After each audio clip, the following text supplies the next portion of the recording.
महाराज जी, मैंने एमबीए किया है और एमबीए करने के बाद ही हम जो है घर बार छोड़कर जो है इस साधु प्रवृत्ति में आए। आपने एमबीए किया, एमबीए करने के बाद आपकी दिशा दूसरी थी, कहाँ घूम पड़े इस तरफ आप? कैसे आपके मन में इच्छा आ गई? कुछ पता नहीं चलता महाराज जी इसके बारे में। ये तो बस ऐसे ही कुछ कहते हैं, साधु सटके हुए होते हैं, शायद वही कारण रहा होगा। हर हर महादेव, जय सिया राम। इस समय प्रयागराज तीर्थों के तीर्थ प्रयागराज में हूँ। हमारे साथ एक सवाल तब खड़ा होता है जबकि आज डिजिटल गैजेट्स जब आ गए हैं, हमारा ये पाश्चात्य संस्कृति हमारे देश पर हावी है, तो ऐसे समय में किसी युवा साधु को देखता हूँ, युवा नागा को देखता हूँ, तो मैं जानने की मेरे अंदर एक इच्छा हुई कि आखिर इन्होंने ये चोला क्यों पहना। जब महाराज जी, जय सिया राम। तो हम जो बैठे हुए हैं बाबा जी महाराज, ये भी जो हैं बड़े पुच्छ कोटि के पहुँचे हुए संत हैं, नागा साधु हैं, और इनकी जूना अखाड़ा जो है जो यहाँ पर आए हुए सभी भक्तजनों की जो है सेवा में है, उनकी यहाँ पर सेवा कर रहे हैं। और जितने भी महात्मा यहाँ पर आते हैं, यहाँ पे भोजन ग्रहण करके जाते हैं, प्रसाद ग्रहण करके जाते हैं, ये सब यहाँ महाराज जी के आशीर्वाद से जो है सारा कार्यक्रम चल रहा है। महाराज जी, आपकी शिक्षा दीक्षा कितनी है? महाराज जी, मैंने एमबीए किया है और एमबीए करने के बाद ही हम जो है घर बार छोड़कर जो है इस साधु प्रवृत्ति में आए। आपने एमबीए किया, एमबीए करने के बाद आपकी दिशा दूसरी थी, कहाँ घूम पड़े इस तरफ आप? कैसे आपके मन में इच्छा आ गई? कुछ पता नहीं चलता महाराज जी इसके बारे में। ये तो बस ऐसे ही कुछ कहते हैं, साधु सटके हुए होते हैं, शायद वही कारण रहा होगा। ठीक है, देखिए, एक तो व्यक्तित्व आपका अच्छा है, आप सुंदर हैं, सुदर्शन हैं, हर चीज़ आपके अंदर में, फिर भी विभूति आपने धारण कर लिया। ये क्या आप क्या मानती है, शोभा बढ़ाती है? देखिए महाराज जी, विभूति का अर्थ ये होता है कि सब कुछ एक दिन जो है भस्म हो जाना है। आदमी जितना मर्जी अपने अहम को पोषित करता रहे, अपने अहंकार को, ईगो को पोषित करता रहे, एक दिन जो है उसने एक दिन राख ही होना है। लकड़ी जल कोयला भई, कोयला जल भई राख, मैं तो ऐसी जली ना कोयला भई ना राख।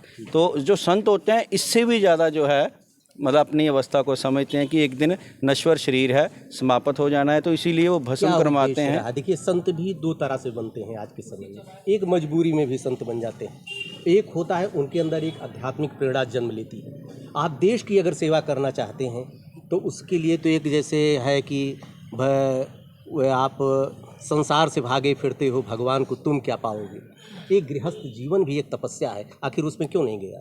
देखिए, गृहस्थ जीवन भी तपस्या है जी, ठीक है, लेकिन ईश्वर जगतगुरु शंकराचार्य जी ने समाज में एक बैलेंस बनाने के लिए, व्यवस्था बनाने के लिए कि एक समाज में धर्म का प्रचार जो है होता रहे, संस्कृति का प्रचार होता रहे, इस हेतु नागा साधुओं की जो है फौज तैयार की है। क्योंकि अगर समाज में जो नागा महात्मा होते हैं, सन्यासी होते हैं, एकदम विरक्त होते हैं और सब कुछ त्याग कर वो कहीं पर भी जाके धर्म का प्रचार कर सकते हैं। गृहस्थी अपने दायरे में बन जाता है, उसे उसी शहर में आसपास, अपने घर के आसपास ही रहना पड़ता है। लेकिन जो साधु होता है वो जन्म कहीं लेता है, कहीं पलता है और निर्वाण उसका कहीं पे जाकर होता है। और जहाँ जहाँ वो अपनी जीवन में यात्राएं जहाँ जहाँ करता है, वहाँ पर संदेश देता हुआ, जन कल्याण करता हुआ, धर्म प्रचार करता हुआ, लोगों को धर्म के साथ जोड़ता हुआ जाता है।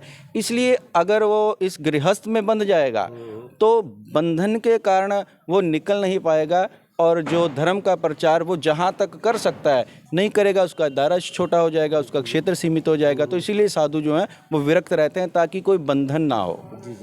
महाराज जी, आपने इतनी अच्छी शिक्षा दीक्षा ग्रहण किया और उसके बाद चूँकि जो शिक्षा आपकी है, आपने एमबीए किया, आपने मतलब न संस्कृत आपने पढ़ा, न वेद पढ़ा, न गीता पढ़ी, उसके बाद एकाएक आपके जीवन में परिवर्तन, या तो कहीं चोट लगी होगी, कहीं से, जैसे बिहार में कहा जाता है कि जब चोट लगती है तो लोग आईएएस बन जाते हैं, तो कहीं न कहीं नागा साधु आप बने हैं तो कहीं न कहीं की चोट होगी, कहीं न कहीं कोई झील होगी, कोई घटना आपके जीवन में ऐसी घटी होगी जो आपको प्रेरणा दी होगी, नहीं हमको नागा साधु बनना है, हमको इस डिजिटल की दुनिया में जो पाश्चात्य संस्कृति का ग्रहण लग चुका हमारे देश पे, उसको बचाने के लिए आगे आना चाहिए। कैसे आपके अंदर आता है?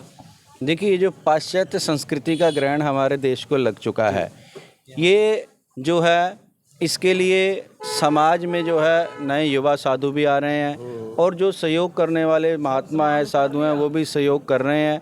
और इसके लिए जो है सबसे अधिक महत्वपूर्ण योगदान आने वाले समय में जो है आपके मीडिया का ही रहेगा, क्योंकि मीडिया जो है वो आज धर्म की बातों का भी प्रचार कर रहा है।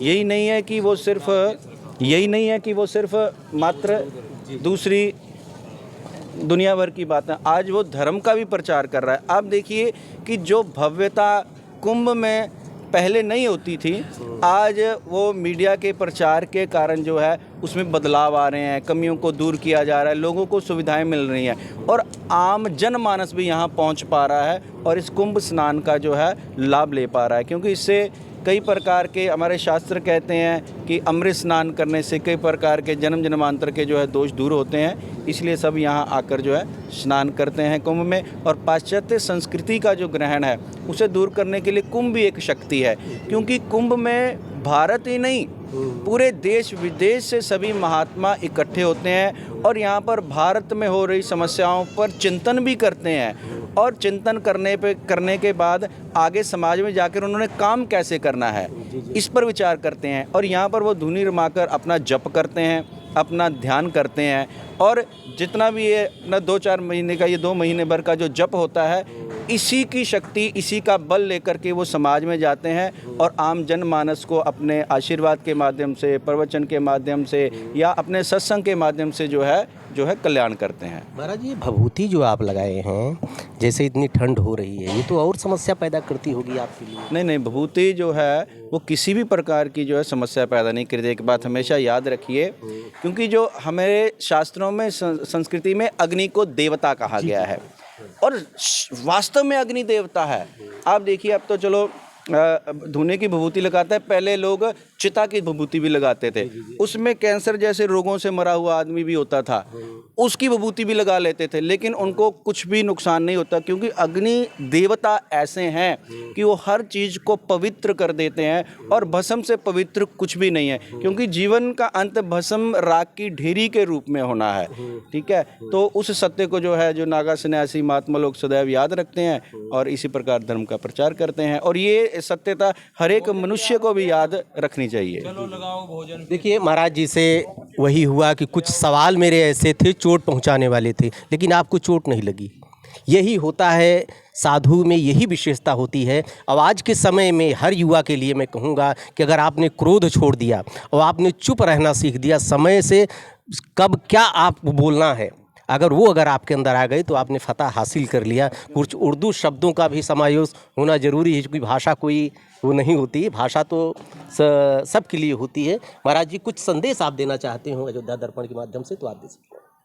हमारा यही संदेश है कि भारत के वर्चस्व के लिए, भारत के गौरव के लिए और भारत फिर से पुनः विश्व गुरु बने, इस हेतु सभी भारतीयों को जो देश विदेश में भी रह रहे हैं उन्हें कुंभ में आना चाहिए, तीर्थराज प्रयाग में आके स्नान करना चाहिए जब भी कुंभ लगे, क्योंकि ये हमारी संस्कृति है जो आज से नहीं युगों युगांतरों से चली आ रही है, किसी के द्वारा चलाई हुई नहीं है। कोई यहाँ पर ज़बरदस्ती से फोर्स नहीं करता कि तुम यहाँ आओ या पहुँचो ही पहुँचो। प्राचीन परंपरा है जो अपने आप चल रही है और आगे भी चलती रहेगी। करोड़ों लोग बिना किसी इन्विटेशन के यहाँ आते हैं।